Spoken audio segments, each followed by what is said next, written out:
在短视频平台风起云涌的2024年，一场抖音直播引爆了全网热议。一位名叫听泉鉴宝的主播，凭借一场场令人瞠目结舌的直播内容，让无数观众开始怀疑自己的眼睛。这真的是随机连线的直播吗？怎么会接二连三地出现武则天碑文、百年豪门容氏的内幕秘闻、盗墓现场直击，乃至阴阳风水法阵这种情节？这些看似只存在于小说电影里的桥段，竟真真切切地在直播间上演，是精心编排的剧本，还是意外泄露的真相？而在热度最高之际，主播听泉突然宣布暂时停播，令千万粉丝错愕不已。有人说他碰触了某些不可言说的领域，也有人质疑这一切不过是场骗局。然而不可否认的是，也许正是通过那几个月的直播，听泉为我们揭开了平行于日常生活的暗世界一角，使无数人第一次窥见埋藏在历史与现实缝隙中的那些秘密。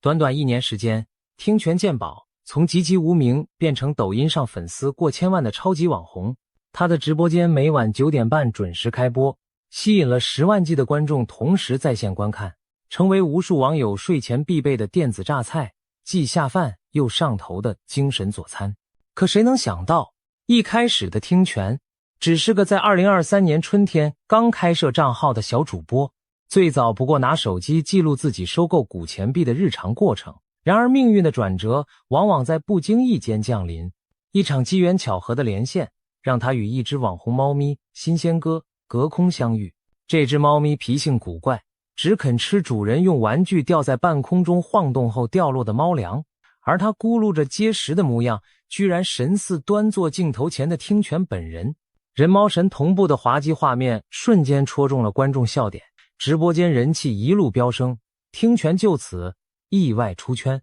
人气暴涨后，听泉逐渐摸索出一套独特的直播风格和鉴宝语言体系。他不仅谈吐幽默，对文物知识信手拈来，还在直播中融入了许多只有老粉丝才懂的暗号。比如，一旦有宝物被他判定为真品且价值不菲，背景音乐里就会响起悠扬的古曲《春庭雪》。反之，如果他手里把玩的是个假货，他便会微笑着放下，悠悠来一句下去沉淀吧，一直让赝品沉入湖底，不要出来祸害人间。这种不动声色的戏谑判词，往往让直播间弹幕刷出一片哈哈哈。还有更绝的是，每当观众让他估价时，听泉从不直接报出数字，而是拿起计算机按几下按键，用滴滴声音的个数来暗示价值几个馒头。老观众都晓得，一个馒头就是人民币1万元，也就是说，如果他连按了3下，那代表估价3万元。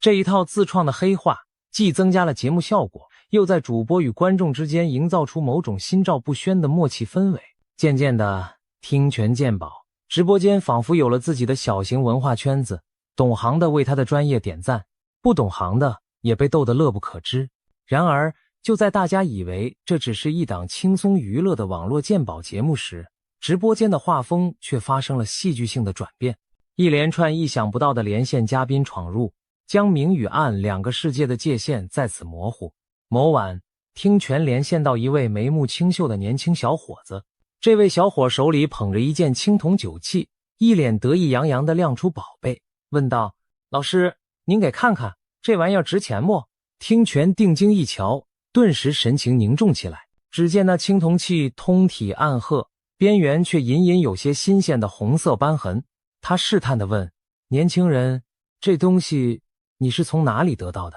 小伙支支吾吾不肯明讲，只声称是祖上留下来的宝贝。可行家一出手，就知有没有。青铜器在地下埋藏数千年，会满布绿色铜锈，而所谓刷红现象，恰恰是刚出土不久的青铜器表面与空气反应后产生的特殊氧化红斑。直播间弹幕立刻炸开了锅，有人惊呼：不会是盗墓挖的吧？听泉眉头紧锁，沉声说：年轻人，这东西不该出现在你我手中。小伙闻言脸色骤变，慌忙掐断了连线。短短几分钟对话，直播间数十万观众屏息凝神，所有人都意识到，刚才那一幕恐怕是盗墓者带着刚从古墓偷出的文物上线炫耀，被当场识破了。这惊心动魄的片段很快在网上疯传，成为听泉直播间最具代表性的名场面之一。但更令人意想不到的是，这并非孤立。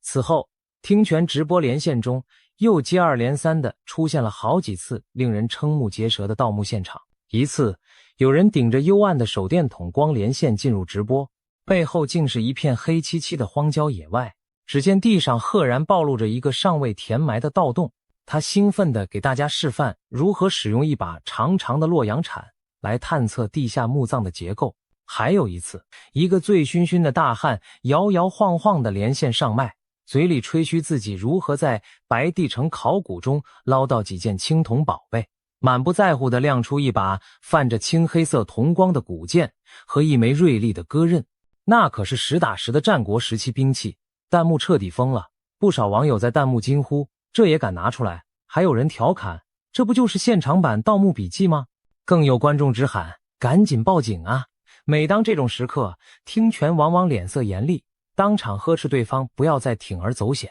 甚至劝诫其主动自首。尽管大多数此类连线者很快慌张下线，但他们的一举一动，一桩桩胆大包天的自白，已通过镜头传遍了网络。一时间，盗墓贼公然上播卖宝的新闻闹得沸沸扬扬，传统媒体也开始报道此事。这些肆无忌惮的行为揭开了文物犯罪分子以直播间作为炫耀和黑市交易平台的冰山一角。许多人这才恍然发现，在网络时代，连盗墓贼都开始与时俱进，试图通过短视频和直播来寻找买家或寻求刺激。官方执法部门也没有袖手旁观。事后，重庆奉节县文旅部门通报，确有不法分子因在听泉直播中露出马脚而被警方循线抓获，其中就包括那位炫耀白帝城收获的醉汉。原来他口中的考古正是盗掘古墓的犯罪行为。几天后，警方就在他的住处搜出了多件非法出土文物。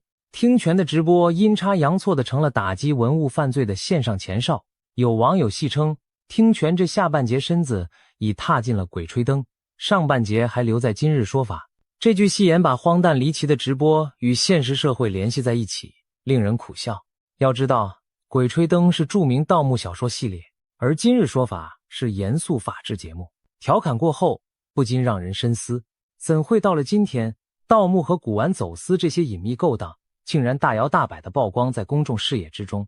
盗墓其实是一门古老又黑暗的行当。在中国历史上，盗墓贼曾有各种传说与称号，像东汉末年军阀曹操帐下据说设有发丘中郎将、摸金校尉的职务，专管发掘古墓以供军饷。民间虽戏称盗亦有道，但归根结底，盗墓就是盗窃先人财物，既伤天害理，又触犯王法。新中国成立后，国家明令禁止私自买卖出土文物，可暴力之下，此类犯罪仍未绝迹。尤其近年来古玩市场热度攀升，一些不法分子铤而走险，偏远地区甚至形成了家族式、团伙式的盗墓网络，导致大批珍贵文物流失海外。如今，这些昔日潜藏于黑暗中的墓匪，竟跑到直播镜头前招摇过市，不能不说是技术时代下一种令人啼笑皆非又令人痛心的荒唐现实。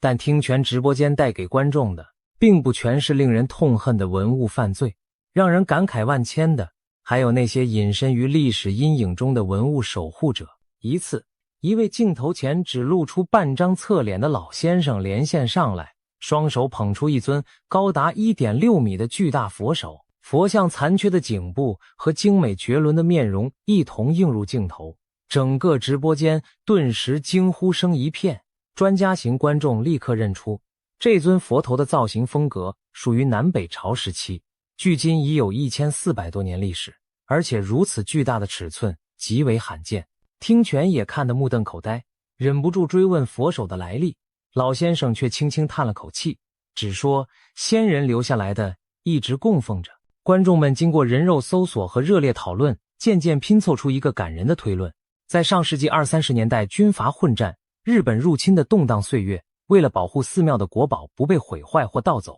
当地的文物守护者冒着生命危险，将整尊大佛的头部小心锯下后，偷偷异地保存，只留下残缺的身躯在原地。这种断臂求生的壮举，在历史上并非孤立战乱时期，无数有识之士以非常手段保存文明薪火，其忠诚与勇气令人动容。直到和平年代，一些遗失多年的珍贵文物才突然以意想不到的方式回到人们眼前。2008年，北京潭柘寺山门外就曾突然出现一尊失踪多年的明代佛头，有人在夜深人静时将其安放在寺前石阶上，而安置路线巧妙地避开了所有监控探头，仿佛一场不求闻达的物归原主仪式。听泉望着镜头中这尊庄严的南北朝佛头，神情肃然，向观众讲述了上述这段推测的历史背景。弹幕里一众网友纷纷刷起蜡烛，和双手合十的表情相对。那些贪婪的盗墓贼，更多无名英雄，正如暗夜行者般默默守护着文化遗产。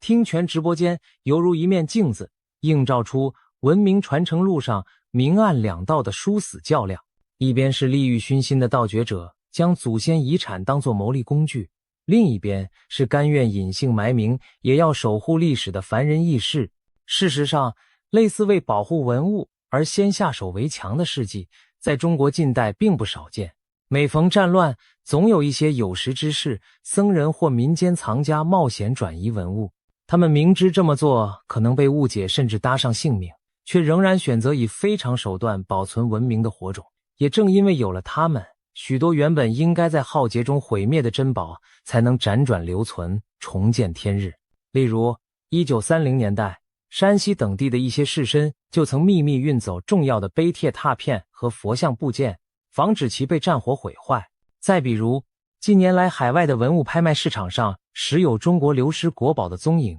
背后往往闪现着当年无名英雄们托付保管的心血。这些文物守护者隐姓埋名，不求回报，只愿文脉不绝。他们的故事，听泉在直播中虽只是轻描淡写的带过，却深深打动了无数观众的心。如果说盗墓者和守护者的出现让直播间成了古墓风云的舞台，那接下来的离奇片段则把人们的视线从地下转向了纸醉金迷的近代史。一位看似普通家庭主妇模样的中年女士连线上场时，满屋灯火通明，背后是简朴的老式木柜子。谁也没料到，她随手从木柜拿出的几样东西，竟每一件都足以让国家级博物馆为之疯狂。整整一箱未拆封的第二套人民币纸币，仿佛时光胶囊般保存完好。几枚清朝光绪年间的大龙邮票，那是中国邮政史上的第一套邮票，存世极少，每一枚都是稀世珍品。还有一片巴掌大小、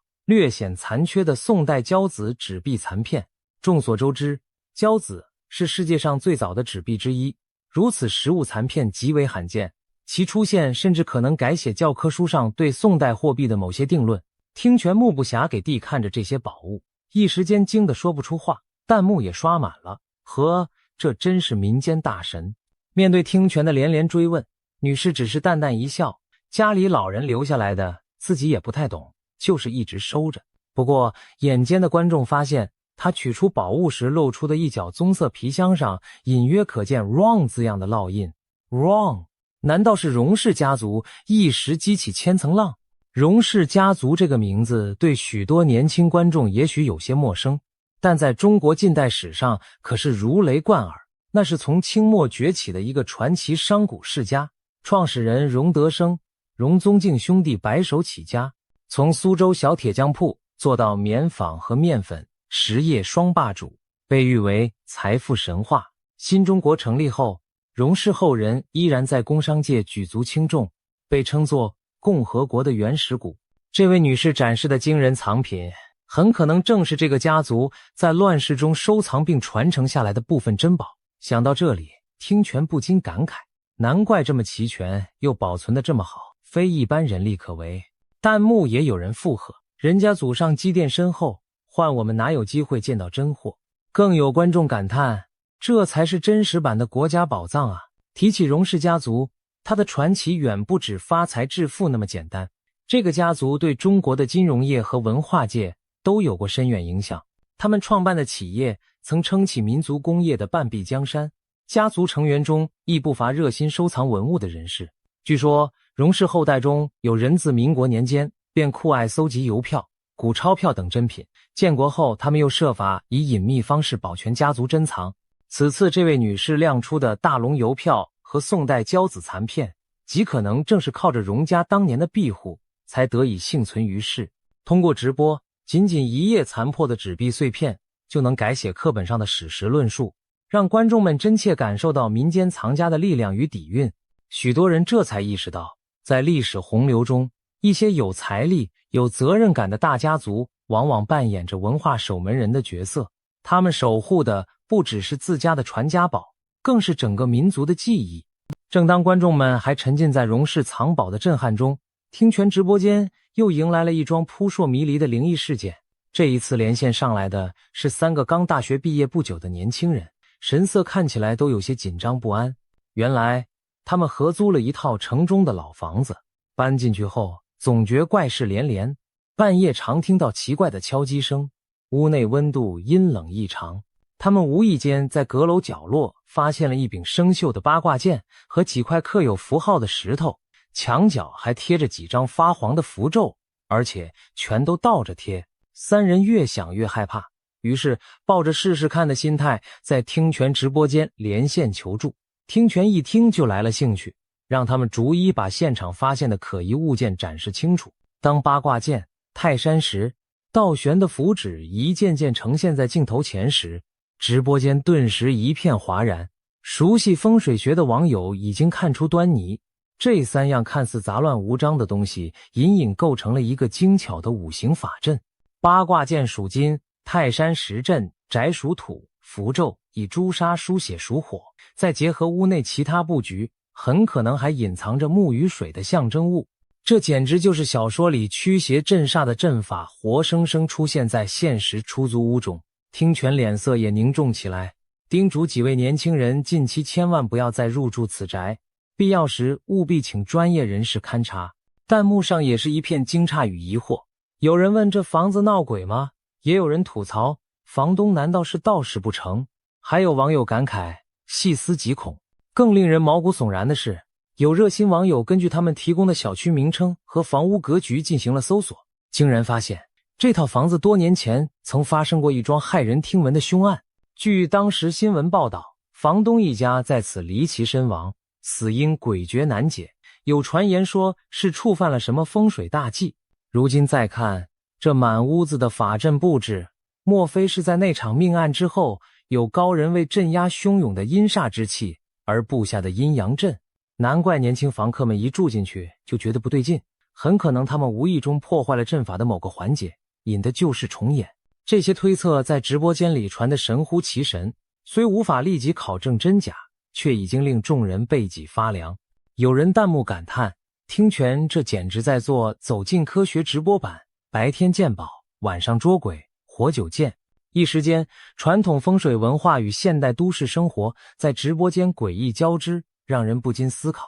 在钢筋水泥的时代，古老的信仰和禁忌依然以这种隐秘的方式影响着我们，只是我们常常浑然不觉而已。其实，在现实生活中，许多人对发生过非正常死亡事件的凶宅心存忌惮。中国传统观念认为，屋宅会积存往日的怨气，若房子里出过横死惨案，便属阴宅，不宜再居。对于这类沾染不祥的房屋，无论新住户还是原房主，往往会请风水师傅做法事、布阵局来化解怨气。想来这幢老屋10之8九也属于此列，只不过3位初出校门的年轻人不谙此道，误闯了别人布下的阴阳法阵，才闹出这场惊魂插曲。经历了一系列高潮迭起的离奇事件之后，听泉的直播人气可谓扶摇直上，每晚都有数百万人次涌入围观。网友们戏称他的直播间是白天古玩市场，夜晚聊斋现场。然而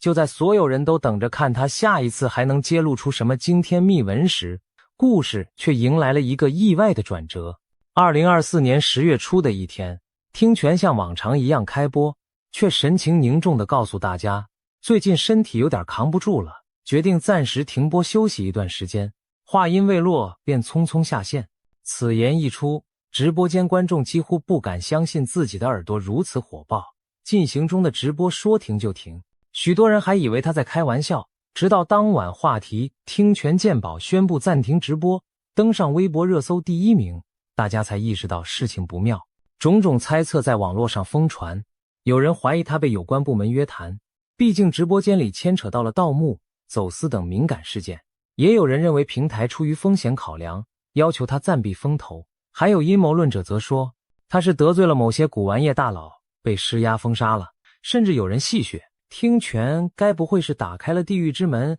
被鬼抓走了吧？当然，也不乏质疑的声音冒出，会不会这些离奇事件都是他团队自导自演的？现在剧本演不下去了，只好收场。一时间，真相众说纷纭，众人莫衷一是。更巧的是，听权宣布停播的同时，国家文物局联合中央网信办也发布通知，将加强对网络短视频和直播平台中涉及古墓文物题材内容的监管。官方这一动作表明，听权直播间掀起的这股盗墓鉴宝热已经引起主管部门警觉，平台方也闻风而动，对相关直播内容的审核更加严格，以避免鉴宝节目触碰法律红线。这些举措对正处风口浪尖的听权而言，无疑是当头一棒。他引以为傲的许多内容创意，其实相当一部分正踩在线上灰色地带。一时间，听权能否继续以原有风格复出，成了未知数。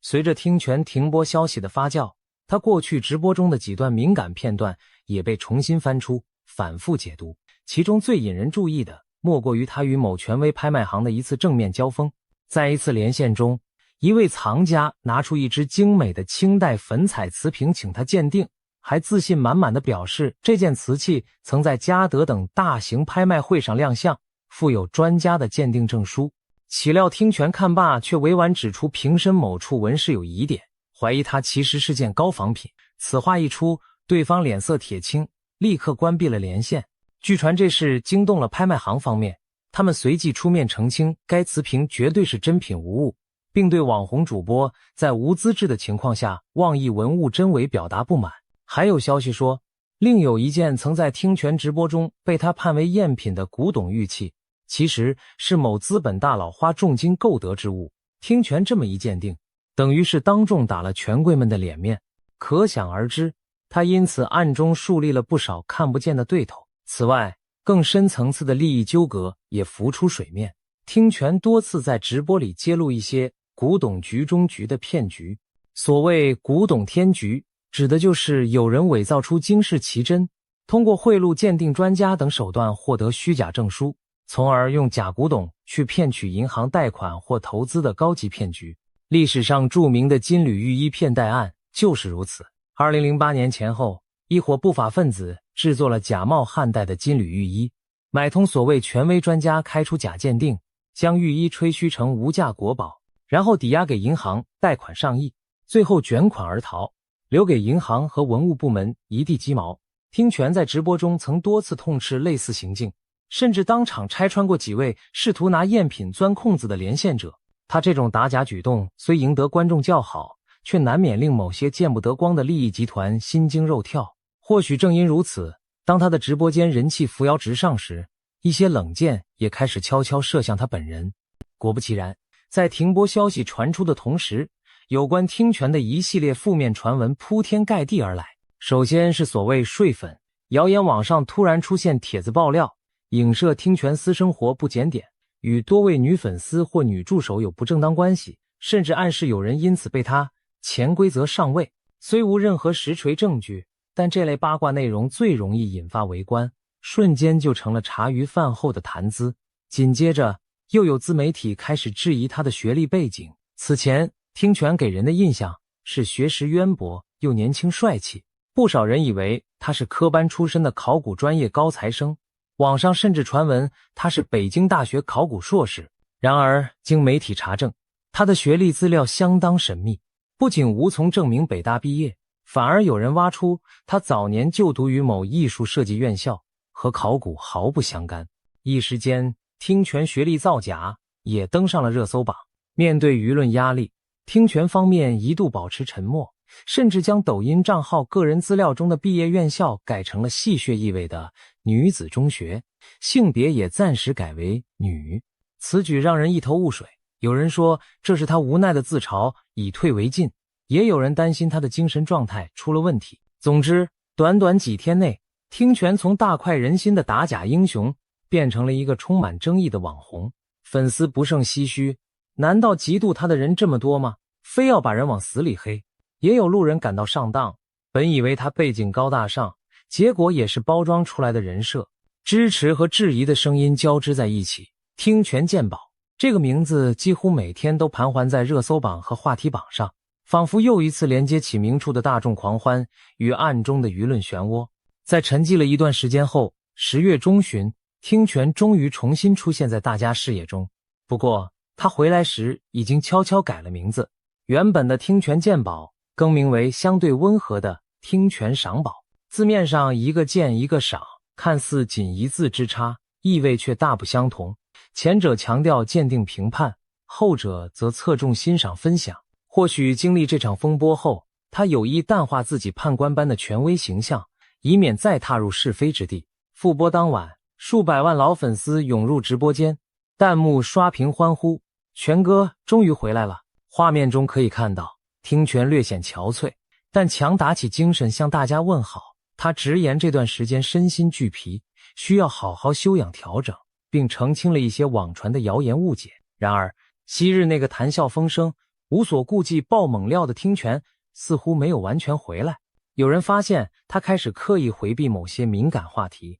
对连线者出示的可疑物品也不再当众深挖细节，只是点到即止地提醒几句。同时他把更多精力投入到了直播带货等商业化内容中，比如在新账号首播中，他尝试推荐销售一些合法合规的文创产品、老钱币，以及与专业机构合作推出的收藏品。虽然销售额创下纪录，但不少老观众却兴趣缺缺，弹幕中冷嘲热讽，这就开始带货圈钱了。原来你也走上了流量变现的路。更令粉丝心痛的是，复播仅2天后，听泉在一次直播连线中因节目效果与2位穿着清凉的女主播互动过火，引发部分观众不满。他一时情绪失控，提前下播，事后懊恼不已。在随后的一场直播里，听泉甚至眼含泪光的自问自答，我到底哪里做错了？那无奈而委屈的模样让无数粉丝动容。有人在弹幕安慰，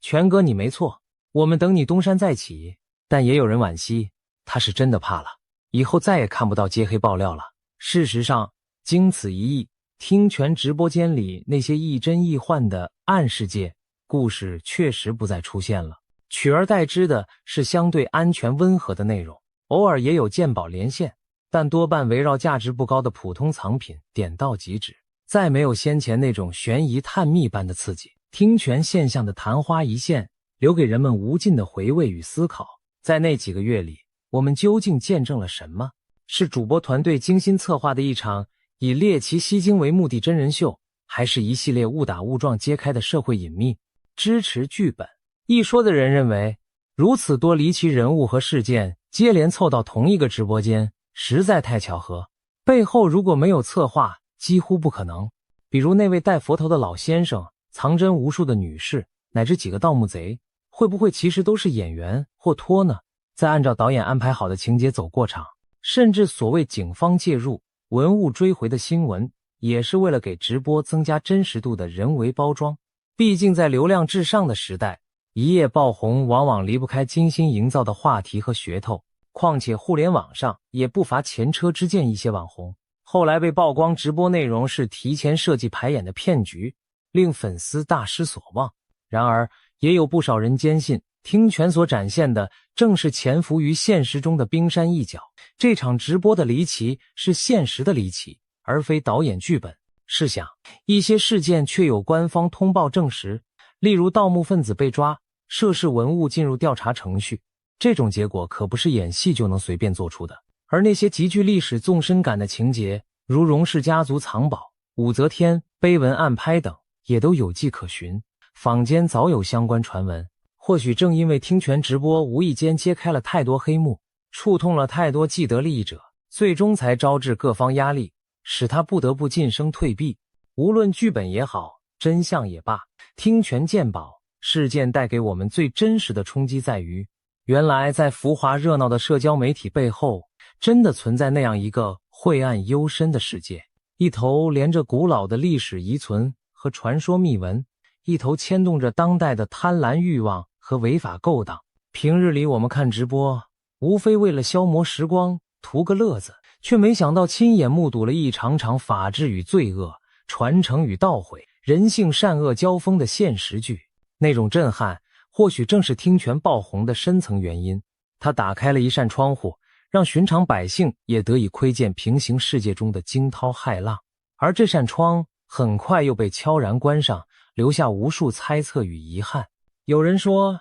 这样的直播或许本不该出现，因为它太过离谱，太过危险。也有人说，正因为出现了又消失，才更证明其中爆料多半为真，否则何必晋升？回想听权在复出时哽咽发问的那一句，我到底做错了什么？也许他真的没做错什么，他只是把光照进了阴影，而有些阴影并不欢迎光。然而换个角度，网络世界终究不是法外之地，当真实与虚构交织，我们既需要观众自身提高分辨力，也需要监管者适时亮剑，维护法律与秩序。听权的传奇起落，既像一场荒诞不经的梦，又如一面映照社会的镜子。我们或许永远无法完全厘清他直播中每一件事的真伪，但有一点可以确定，在短短几个月里，他让无数人开始重新审视那些被忽视的角落。无论是地下的宝藏与亡魂，还是人世间的黑市与骗局，他们其实都离我们并不遥远。